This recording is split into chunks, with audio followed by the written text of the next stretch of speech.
Susana Evia González es licenciada en Historia por la Universidad de Oviedo, donde realizó los cursos de doctorado, obteniendo la suficiencia investigadora y el diploma de estudios avanzados con el trabajo sobre el caso de Cheo San Martín. Su formación académica se ha completado desde entonces con la participación en diversos cursos, congresos y simposios. En el campo específico de la gestión cultural y los museos ha obtenido el máster en Patrimonio, Conservación, Difusión y Gestión por la Universidad Oberta de Cataluña y también es máster en Museología y Museos por la Universidad de Alcalá. Su actividad profesional se ha centrado en el campo de los bienes culturales, con actuaciones sobre el patrimonio arqueológico y etnográfico de Asturias, en particular en los territorios del Navia Eo, principal área de influencia del Museo Etnográfico de Grandas de Salime, donde trabaja actualmente. Ella es miembro correspondiente del Real Instituto de Estudios Asturianos, vocal de la Mesa Sectorial de Instituciones Culturales del Principado de Asturias y, como decía, es la directora del Museo Etnográfico de Grandas de Salime, Pepe Ferreira, desde 2011. Creo que ya tenemos a Susana en pantalla, así que sin más, pues buenas tardes, Susana. Gracias a ti también por haber aceptado desde el principio esta invitación para traernos e ilustrarnos sobre los procesos en el Principado de Asturias respecto a la musealización, otro de los aspectos que nos interesaba tratar en estas jornadas, que es los procesos de musealización de aquellos territorios, de aquel patrimonio, digamos, amortizado, sobre todo etnográfico e industrial, de los cuales pues, Asturias es un ejemplo muy interesante. Adelante, Susana. En primer lugar, daros las gracias por habernos invitado a participar en estas jornadas y, bueno, por otro lado, sumarme a las felicitaciones de todos los intervinientes anteriores por la oportunidad de estas jornadas y la alegría casi que supone pues, poder compartir reflexiones y preocupaciones en este tipo de ámbitos. Me toca cerrar estas jornadas que aprovecho también para felicitar a los intervinientes anteriores, que creo que todas las intervenciones han sido brillantes, muy interesantes y han dejado encima de la mesa motivos para reflexionar, para repensar un poco sobre muchos aspectos a los que nos dedicamos a cuestiones relacionadas con el patrimonio cultural. Creo que mi intervención, como ya adelantó Susana, es un poco, se sale un poco quizás al menos del título de la jornada,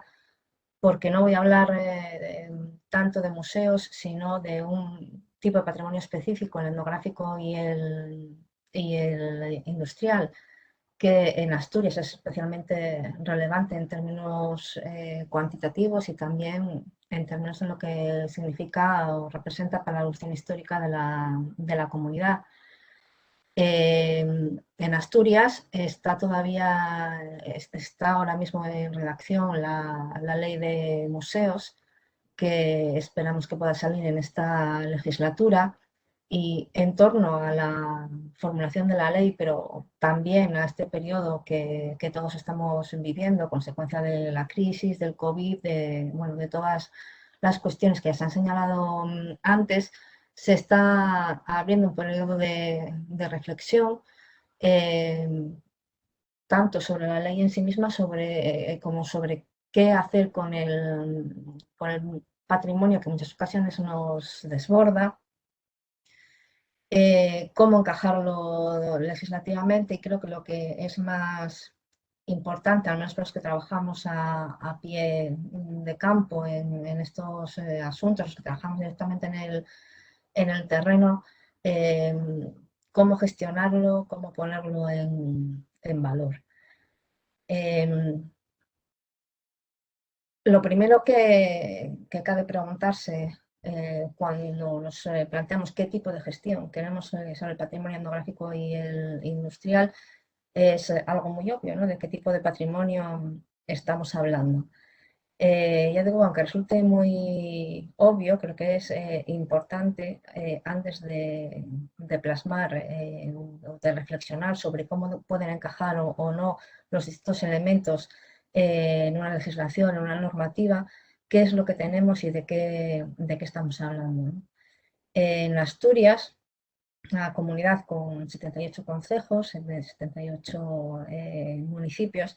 es una de las comunidades en las que con mayor rapidez y virulencia se están desarrollando los fenómenos de despoblamiento y de desplazamiento de la población de unas zonas a otras que en mayor o menor medida son comunes a la casi totalidad del espacio rural del Estado. De manera genérica, y para situarnos, bueno, nos encontramos con una comunidad uniprovincial en la que el grueso de la población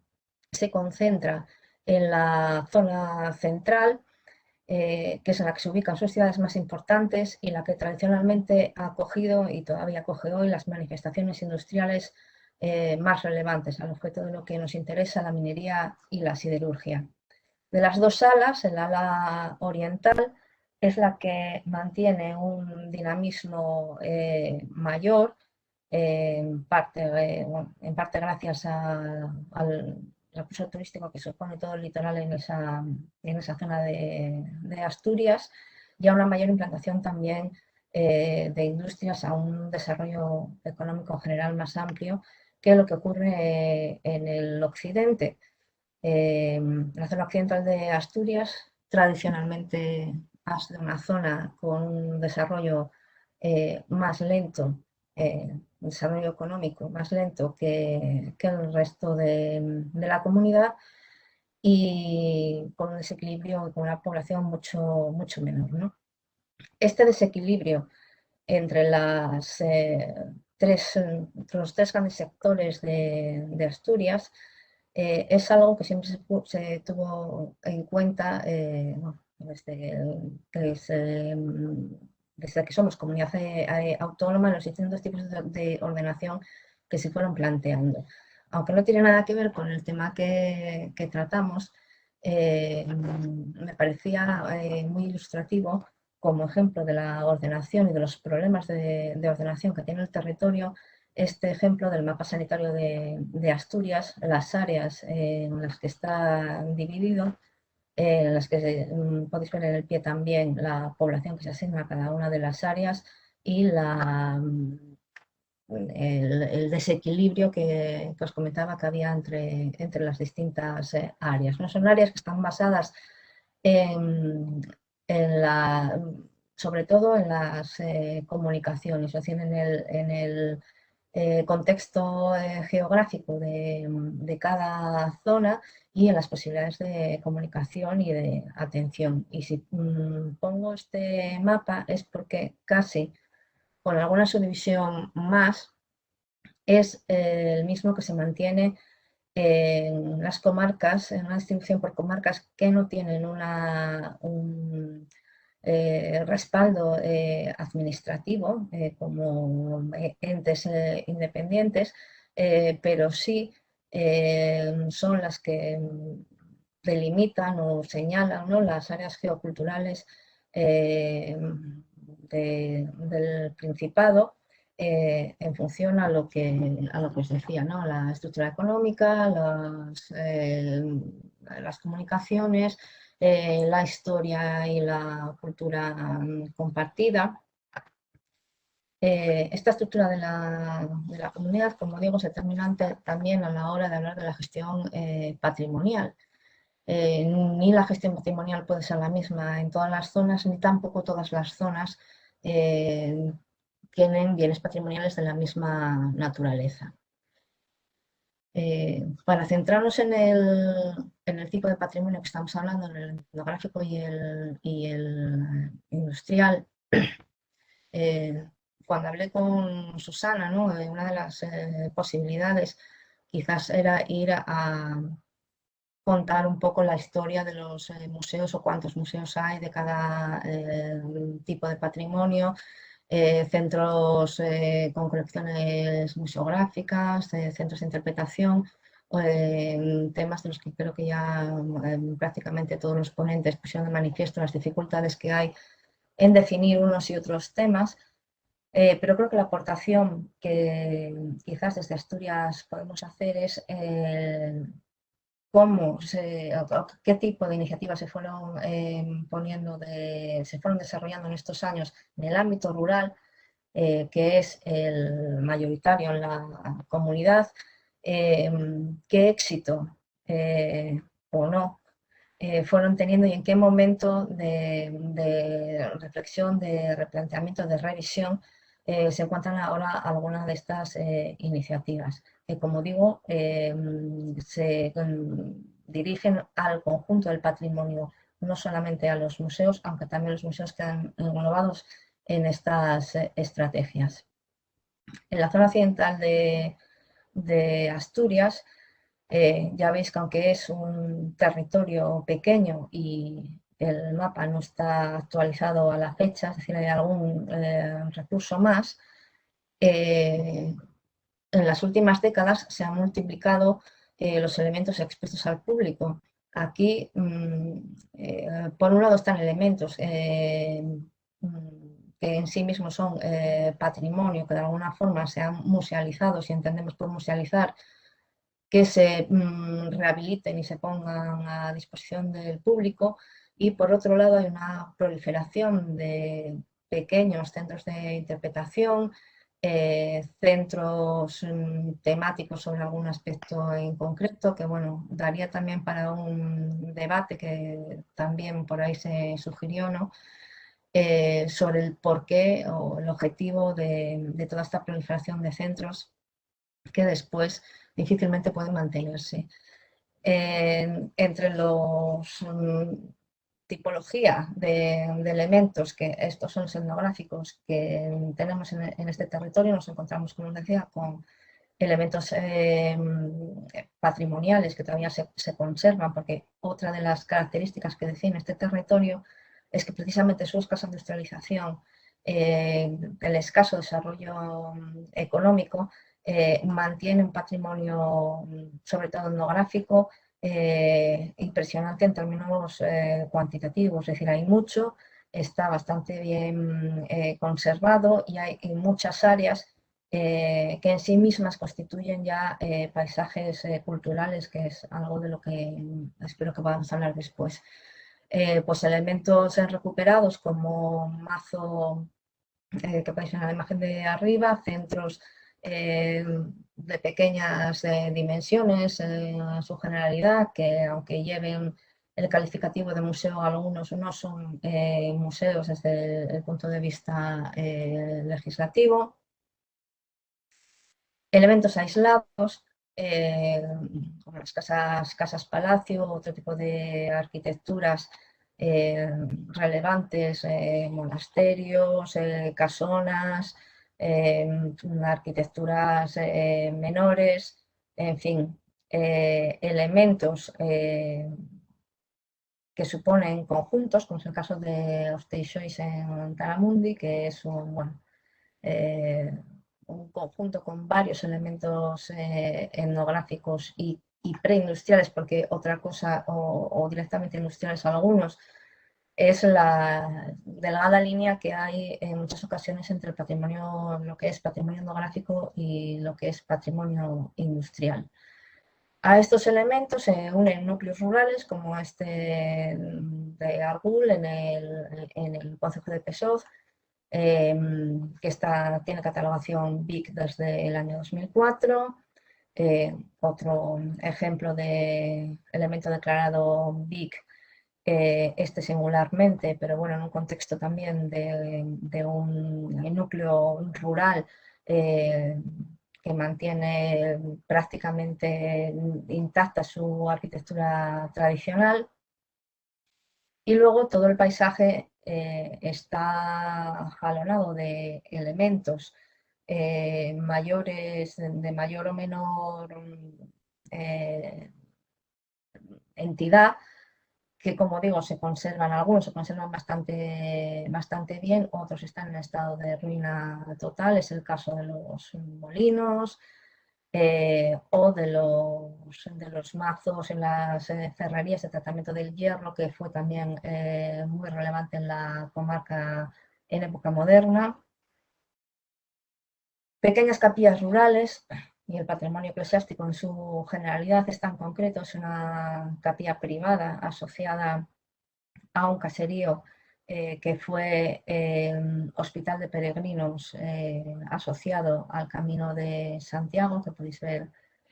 también en la imagen, y que es otro de los elementos patrimoniales. No atraviesa lógicamente todo el territorio, pero que los territorios que atraviesa es otro de los elementos fundamentales y otro de los ejes sobre los que se coordinan muchas veces las estrategias de puesta de puesta en valor, que es un término que no me gusta excesivamente, bueno, de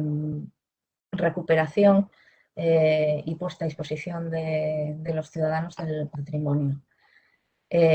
Hórreos y paleras, esto es común en todo Asturias. Elementos un poco más singulares, este en concreto está en el Museo Etnográfico de Ganas de Salemi, pero se puede ver dispersos por el paisaje, salpicando las laderas, la mayoría de ellos ya en ruina. En la zona se llaman cortines, que es un colmenar, una estructura para defender las colmenas del oso y bueno, que ahora los que quedan siguen quedando las estructuras porque las estructuras permanecen, pero ya no tienen uso en su inmensa mayoría. El hito industrial o más relevante en la comarca y que constituye el elemento de patrimonio industrial más relevante es el Salto de Salime. Y es un salto que está en funcionamiento actualmente, con lo cual, pues bueno, las dificultades también de incorporarlo en el paisaje cultural de toda la comarca tiene otras complejidades añadidas de titularidad privada, de que es una instalación que está en uso, y esta es una instalación que su relevancia no se circunscribe exclusivamente a la obra de ingeniería del Salto que acabamos de ver, que lo es, pero es que ha asociado todo el proceso de construcción del Salto y a la propia obra interior de la central. Nos encontramos con restos de lo que fueron los poblados de los obreros que trabajaron en la construcción del Salto y también de los trabajadores que después se quedaron una vez que se inauguró la central trabajando en ella, ¿no? Bueno, la fotografía antigua es uno de los espacios que ocupaba ese poblado que se levantó expresamente para el Salto, que actualmente está en estado de ruina. Podéis ver en la fotografía de arriba a la izquierda, encima de la presa, otro de los sectores del poblado. Además hay arquitecturas relacionadas con las casas de los ingenieros, estas sí se conservan, que también son patrimonio. El Salto tiene también en su interior, la decoración interior, también es un bien patrimonial. En la construcción del Salto trabajaron Vaquero Turcios y Vaquero Palacios, que es el autor del mural que se encuentra en la sala de turbinas del Salto. Además de todos los bienes patrimoniales concretos, materiales, que hay en torno al Salto, podríamos hablar también de los elementos de los miradores que se construyeron, de restos de obra que hay dispersos todo alrededor, y hasta la costa, que era desde donde se traía el material constructivo para la presa. Creo que es un ejemplo también de un patrimonio que lleva incorporado un plus inmaterial Me refiero a lo que supuso la construcción del Salto en la comarca, la anegación del valle, de todos los pueblos que quedaron debajo de las aguas, la pérdida de las laderas de viñedos, de todo esto sigue habiendo restos también en las laderas que forman parte de este patrimonio que quiero poner de manifiesto como un conjunto, porque creo que es el enfoque más adecuado, con independencia de que después cada elemento tenga que tener su propia dinámica de recuperación, si es que se recupera, ¿no? Por otro lado, en todo el territorio, en todo el paisaje, se pueden encontrar elementos como este, que es una corra para coger las castañas, este tipo de cierres tradicionales, que aunque son cosas de este patrimonio que estoy hablando en general, está, o sea, el material o los edificios, las arquitecturas están en el inventario patrimonio de Asturias, en los catálogos urbanísticos, es decir, tiene un cierto nivel de protección, aunque no todos, ¿no? Este tipo de cierres están también protegidos por la Ley de Patrimonio del Principado de 2001, y es otro elemento más para entender el paisaje en el que nos encontramos, ¿no?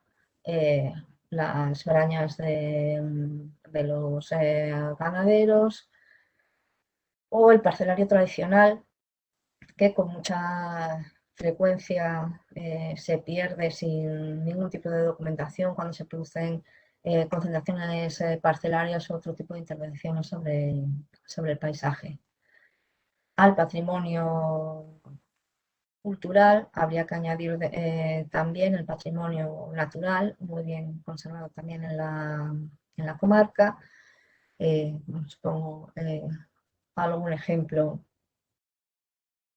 en este sentido, y el patrimonio inmaterial. Esta es una zona, además, particularmente rica en la vertiente testimonial del patrimonio inmaterial, por lo mismo que explicaba un poco al principio. Es una zona que mantuvo un modo de vida muy ligado a la sociedad campesina tradicional hasta prácticamente mediados de los años 50-60 del siglo XX. Esto quiere decir que hay oficios que en otras zonas de Asturias ya habían desaparecido, y modos de vida que ya habían sido barridas por el auge de la industria minera o la siderúrgica, y que aquí se conservaron, y todavía tenemos personas que desarrollaron esos oficios. Y no quería cerrar este recorrido, aunque esto excede al patrimonio etnográfico industrial, sin citar, igual que el paisaje, o que los cierros de fincas o el patrimonio inmaterial, el restante patrimonio, en este caso casi todo de carácter arqueológico, que también es importante en la comarca, porque creo que es importante que aprendamos a no separar los patrimonios, a no meterlos en compartimentos históricos, sino meterlos, insisto mucho en esto, en una imagen global que contribuya a explicar el paisaje, el territorio, la conexión histórica entre unos y otros recursos, sin convertirlos en compartimentos estancos que a veces no se entienden, ¿no? Bueno, pues con todo este patrimonio que creo que queda más o menos claro, ¿no?, que estamos con un patrimonio ingente, un patrimonio frágil, porque es un patrimonio que, aunque en esta zona se conserva especialmente bien, bueno, es un patrimonio fuera de uso, con lo cual está abandonado. Los procesos de ruina son importantes. Un patrimonio muy diverso en cuanto a sus manifestaciones. Pasamos de de bienes con la entidad que pueda tener pues, un palacio o un monasterio, a cosas, como digo, mucho más frágiles, y las acciones de recuperación en la comarca van en varios sentidos, ¿no? Por un lado, la recuperación de las arquitecturas. Este es el mazo nuevo de Santa Eulalia de Oscos, de Santa Eulalia de Oscos, y algo que es muy relevante y bastante común, que me parece muy interesante, y que se da con cierta frecuencia en las intervenciones sobre patrimonio en la zona, es que la recuperación de las estructuras va ligada a la recuperación de los usos, ¿no? No es, en este caso, no solamente un uso para los turistas, que también, sino un uso, digamos, de carácter empresarial, ¿no? O sea, también se hacen piezas ex professo en el mazo, pues, para vender a particulares o a empresas o demás, ¿no? La otra opción de apertura al público de los recursos, sobre todo etnográficos, son los espacios temáticos, como este que vemos, que son edificaciones que entrarían dentro de lo que antes comentamos, centros de interpretación, bueno, centros que a veces llevan la palabra museo sin serlo en la denominación, y que son edificios nuevos, o en alguna ocasión edificios recuperados, por ejemplo, en escuelas antiguas recuperadas que después se utilizan como centros de interpretación de las propias escuelas o de la migración, o de carácter más bien temático. Otras de las intervenciones, yo creo que estas sí más relevantes y más un poco en el camino en el que está la discusión ahora, es la recuperación y la puesta en valor de conjuntos. Este es el caso de Osteixó y Santaramundi. Otra vez aquí estamos en el límite entre lo que es patrimonio etnográfico, patrimonio arquitectónico, patrimonio industrial. En el conjunto se pueden ver prácticamente todos los ingenios hidráulicos que funcionaron hasta principios del siglo XX, recuperados y en funcionamiento, aunque aquí sí que tiene un uso turístico. Otra de las vías de integración de algunos de estos elementos es su asimilación en rutas de montaña, rutas turísticos o puntos de interés paisajístico, como la creación de miradores. Este, sobre el río Navia, se encuentra en uno de los sectores del poblado de la central de Salime, del que habíamos hablado antes, ¿no? Y bueno, en todo el territorio, el único museo con rango administrativo de museo es el Museo Etnográfico de Grandas de Salime, un museo que, bueno, se fundó en el año 84, así que ya cumplió los 37 años de andadura. Supuso en su momento un hito en la comarca en cuanto a la recuperación del patrimonio etnográfico. Quiero insistir o vamos a poner de relieve, ¿no?, la importancia que a veces estos centros, o este en concreto, tuvo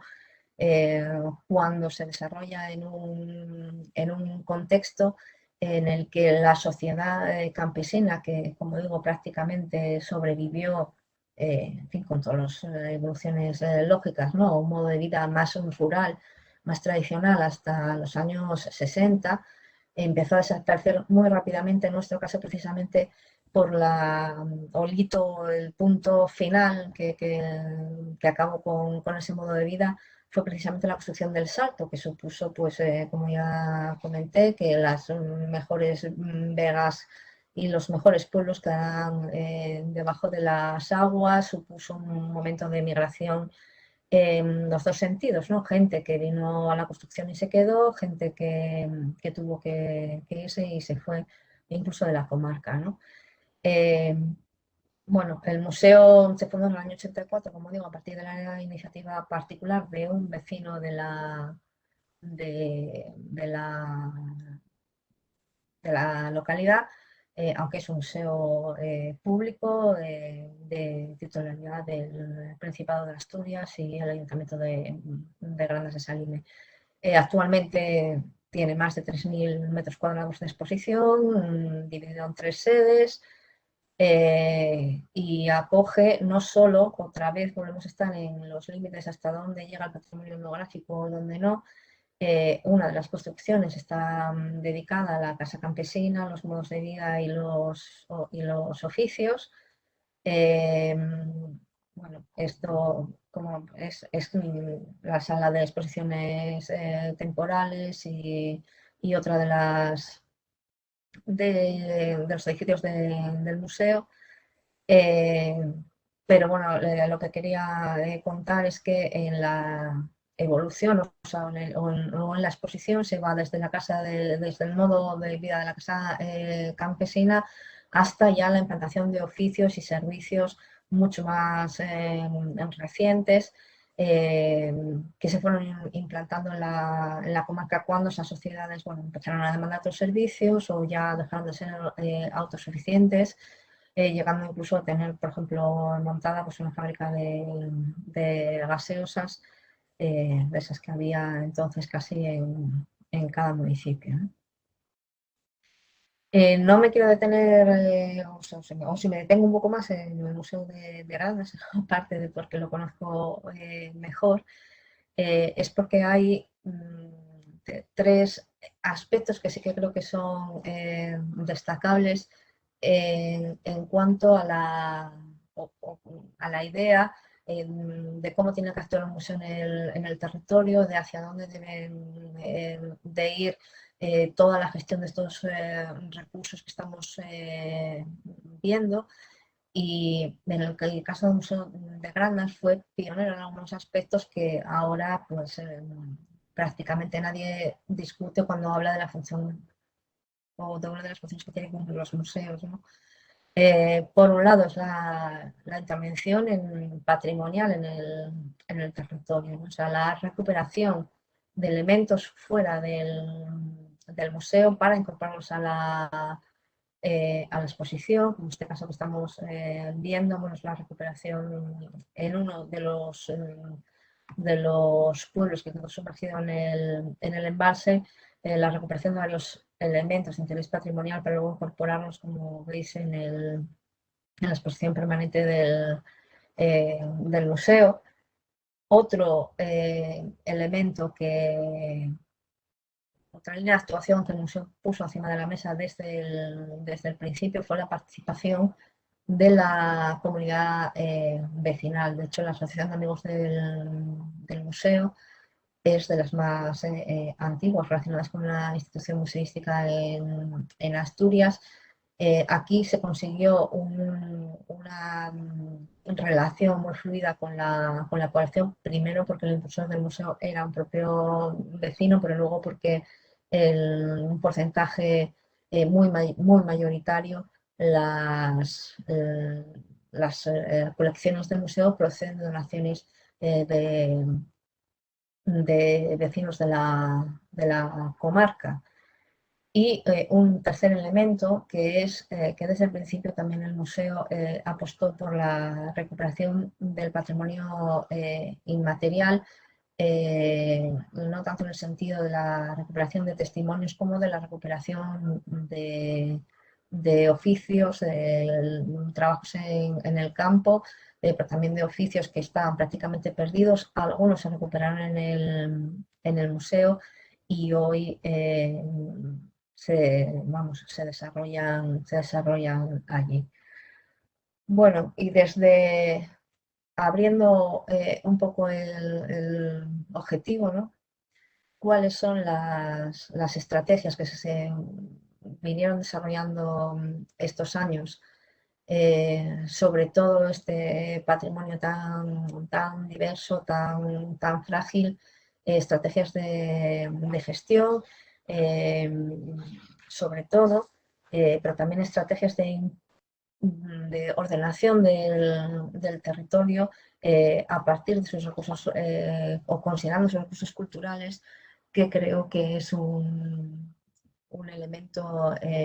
también interesante, ¿no?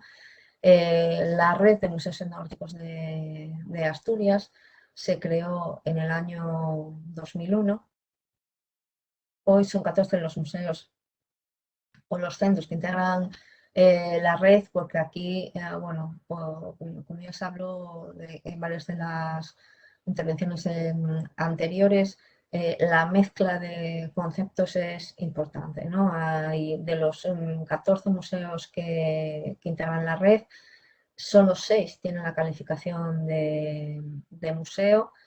y dentro de esos 6 las diferencias también son notables en cuanto a recursos, tanto económicos como de personal. La idea en origen, que partió de un convenio entre el Principado de Asturias y el Museo del Pueblo de Asturias en Gijón, era establecer una cabecera técnica y de acción en el Museo del Pueblo de Asturias, que es el que, como digo, el que tiene realmente, bueno, recursos en términos de personal, de investigación, de catalogación, etcétera, y establecer otras 2 cabeceras atendiendo a aquello que había contado al principio de la estructura peculiar del Principado de Asturias, ¿no? De forma que el Museo Etnográfico de Bandas de Salime funcionaría como cabecera de los centros del occidente y el Museo Etnográfico del Oriente como cabecera de los centros del sector oriental del Principado. En este sentido, creo que ya desde el principio quizás aunque hay mucha eh, diferencia entre unos centros y otros, como digo, de titularidad, de tamaño,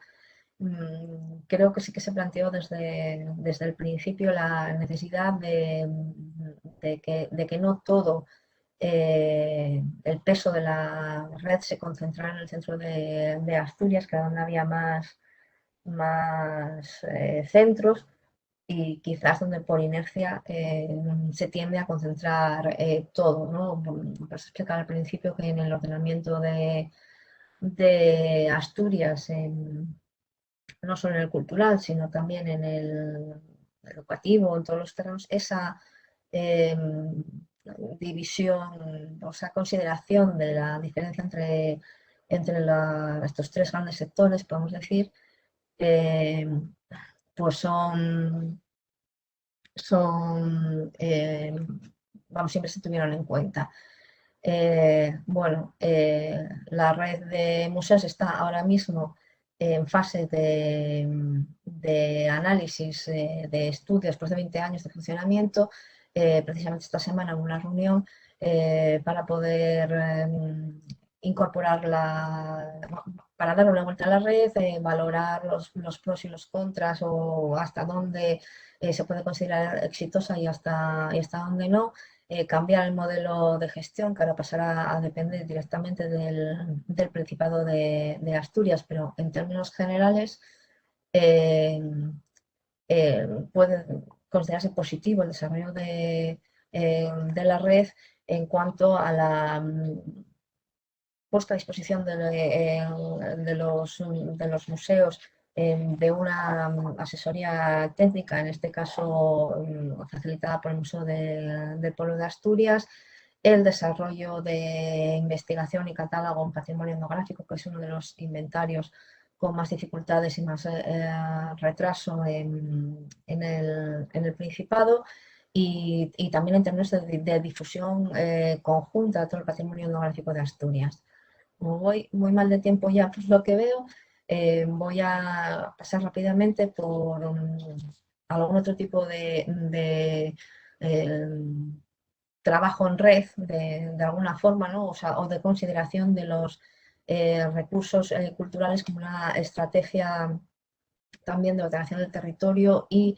de retroalimentación entre los mismos recursos. Esto es el Parque Histórico del Navia, que corresponde con una parte de la comarca que veníamos al principio.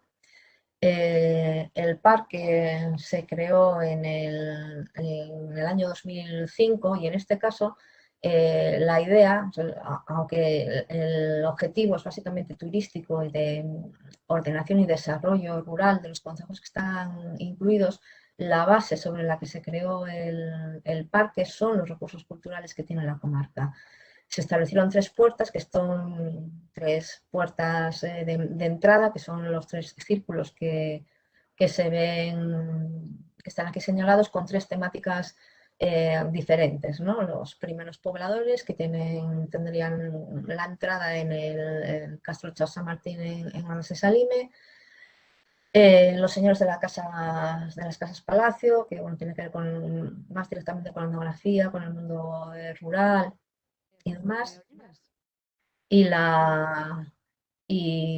las historias del mar, que tiene su punto de partida en Navia. Otras redes a nivel más pequeño, otros modelos de funcionamiento en los que ahora se va a intentar profundizar, es el propio Museo de Somiedo, un museo que forma parte de la red y que ya de la red de museos etnográficos, y que ya en su momento se planteó como un museo de carácter territorial, con varias sedes dispersas separadas en el territorio, y con la incorporación también, además de las sedes físicas, de rutas etnográficas o naturales, e incluso incorporando el patrimonio industrial, pequeñas centrales hidroeléctricas en la comarca. Por poner un ejemplo fuera de este contexto, en el concejo de Mieres, en el centro de Asturias, aquí ya comarca minera y claro, 100%, se trabaja desde el año 2003 y hasta el 2014 en la recuperación de elementos patrimoniales también el desarrollo conjunto de todos estos elementos, ¿no? El punto de partida es el poblado minero de Bustiello, poblado que sigue habitado, con el cual por encima de la mesa también los problemas de uso o no uso o la fosilización, sin más, de los espacios que se musealizan. Y en torno al poblado de Bustiello, pues se recuperaron distintos elementos de carácter minero que también forman parte de la oferta, de la explicación conjunta del territorio y de ese paisaje en concreto. Y no quería terminar sin hacer una referencia, aunque sea breve, a los otros y las panelas, que bueno, en Asturias, en fin, son muchos. Se calcula que podemos estar en torno a 20.000 ejemplares. Aquí los problemas de catalogación siempre fueron enormes, porque aunque se avanza en el inventario y en los últimos años se incorporaron ya muchos de estos elementos, sigue habiendo tarea todavía ahí.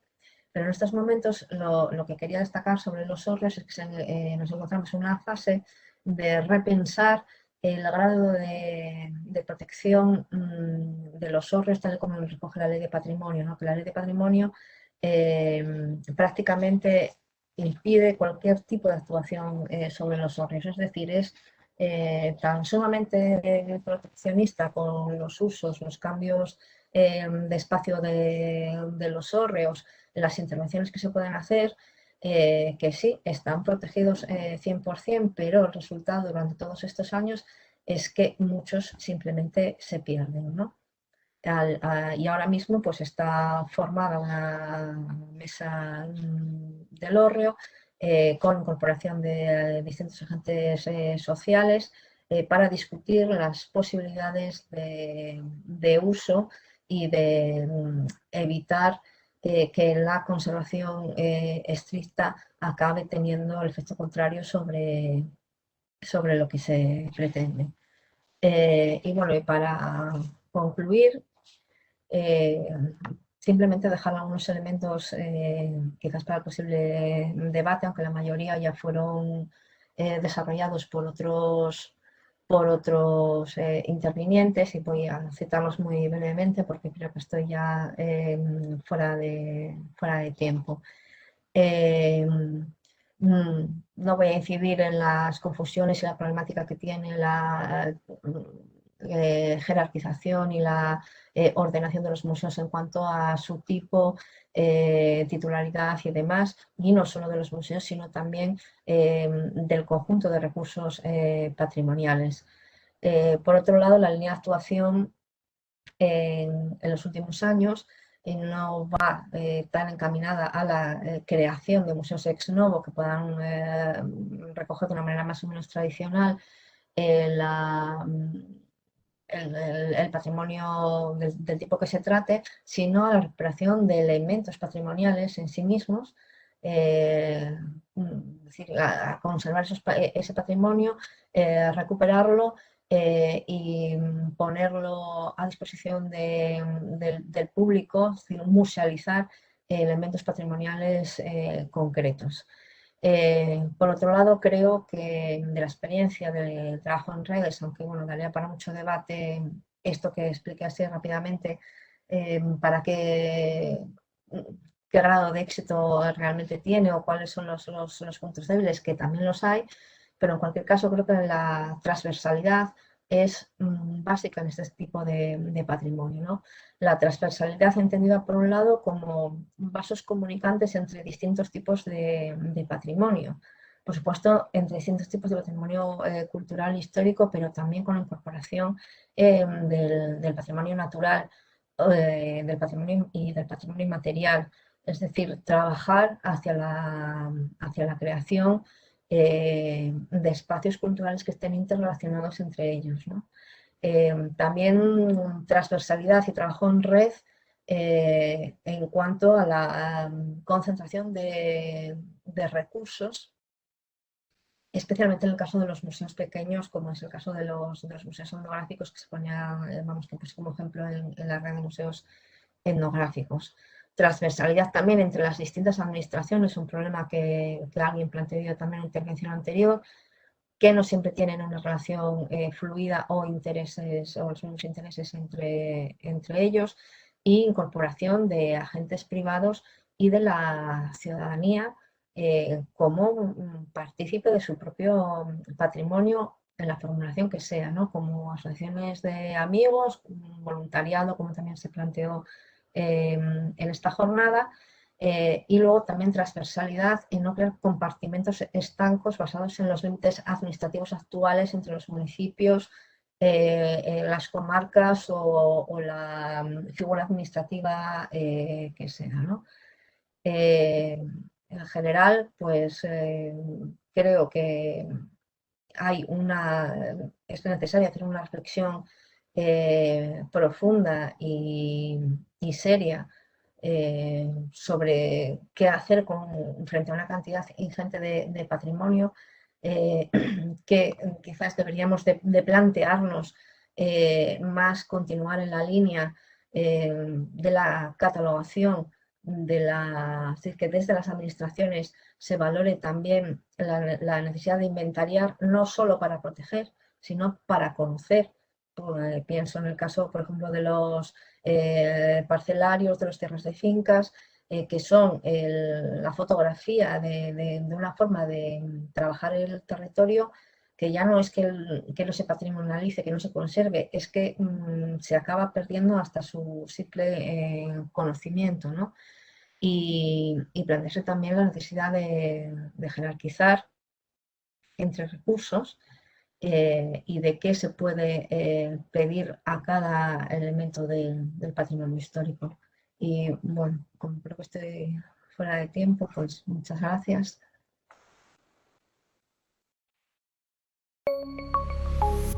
Gobierno de Navarra. Nafarroako gobernua.